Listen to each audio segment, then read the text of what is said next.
From dramatic silhouettes sweeping the runways at McQueen and Erdem, to corset-core dominating red carpets on stars like Zendaya and Emma Corrin, the ghosts of Victorian fashion are alive and thriving. Even on the streets, we're seeing high collars, lace-up boots, puffed sleeves. And yes, bloomers making a comeback in 2025.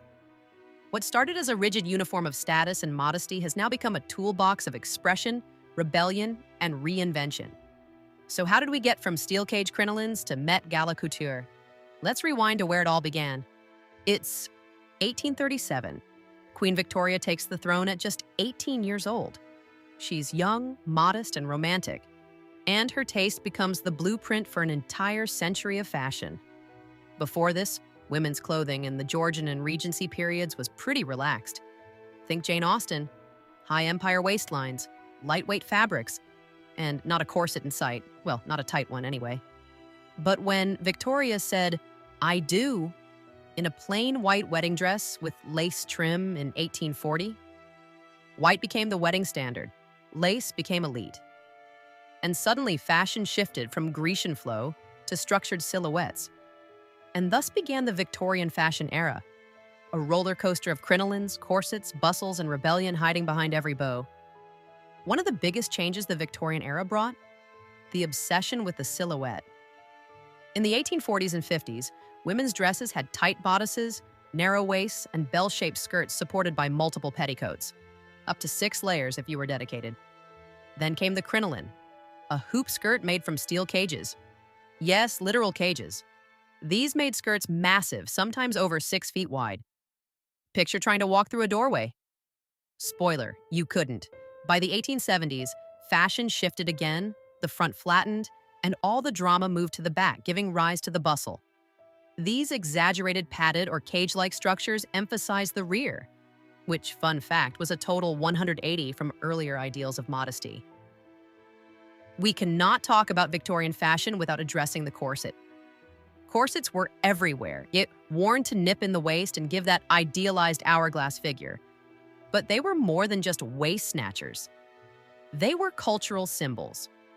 Wearing a corset said, "I'm respectable. I'm feminine. I'm controlled." And for many women, that was the whole point. But not everyone loved the tight squeeze. By the late 1800s, movements like dress reform emerged, where women started to question why they had to suffer for fashion. Enter the rational dress movement, which called for looser, less restrictive clothing. Some brave souls even wore trousers.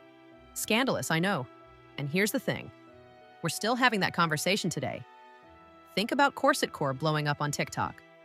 We see Bella Hadid, Zendaya, even Billie Eilish rocking modern corset tops on red carpets. But now it's about choice, not control. And fashion brands from Vivienne Westwood to Versace have brought corsets into high fashion in a way that celebrates the body, not cages it. So yeah, the corset never really died. It just reinvented itself. By the way, if you're enjoying this peek into Victorian fashion, don't forget to give this video a thumbs up. It really helps other fashion history lovers find us. And if you're new here, hit that subscribe button and turn on the bell so you don't miss any episodes in our Fashion Movements and Cultural Shifts series. We've got so many stylish stories ahead. Victorian fashion wasn't just about shape. It was about texture and layers, and lots of both. Fabrics like silk, taffeta, velvet, and mousseline de soie, a kind of soft, sheer silk muslin, were signs of wealth. And don't get me started on the trimmings. Ruffles, lace tassels, beading, bows. A single gown could weigh up to 15 pounds. And here's something wild. The Victorian era also introduced mass production in fashion. Thanks to the Industrial Revolution, sewing machines became widely available by the 1850s. That meant clothes were being made faster, cheaper, and in greater numbers than ever before. The birth of ready-to-wear fashion was on the horizon. And so was department store shopping. Suddenly, the middle class had access to fashion trends once reserved for the elite. Sound familiar? TikTok hauls, fast fashion? We've seen this movie before. Queen Victoria may have kicked it off, but there were other Victorian fashion influencers before Instagram was even a thought.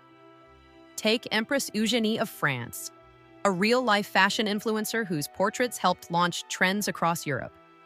Or Lady Lucy Duff Gordon, a designer who introduced the idea of the fashion show. with live models walking down a runway. You could say she walked so Project Runway could strut.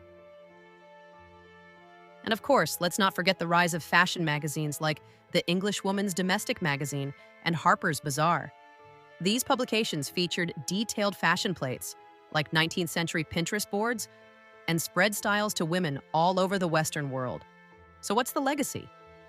Victorian fashion may seem fussy and outdated, but it set the groundwork for so much of what came after. Structured tailoring and modern suits, that sharp cinch at the waist, totally Victorian. Bridal wear that features lace, corseted bodices, or full tall skirts. Just ask Vera Wang or Danielle Frankel where that inspiration comes from. High-neck gowns, delicate puffed sleeves, and exaggerated silhouettes.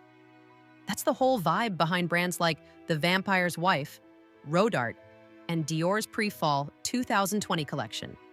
And even beyond the garments, Victorian fashion taught us that clothing can be political, that it can reflect who we are, or challenge who we're expected to be. We saw it again in the number Regency core trend after Bridgerton, when people started wearing empire waist gowns and romantic corsets again, except now they're pairing them with sneakers or leather jackets.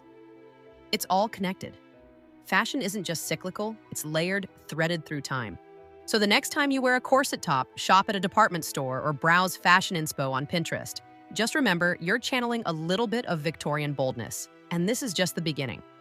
This episode kicks off our brand new series, Fashion Movements and Cultural Shifts, where we'll explore how style has shaped society and how society has stitched back. We'll uncover the revolutions behind the runway, from flappers and feminism to punk, minimalism, and even the rise of fast fashion. So if you're fascinated by how fashion reflects identity, power, and rebellion, hit that subscribe button and stay tuned. You won't want to miss what's next. Until next time, stay stylish,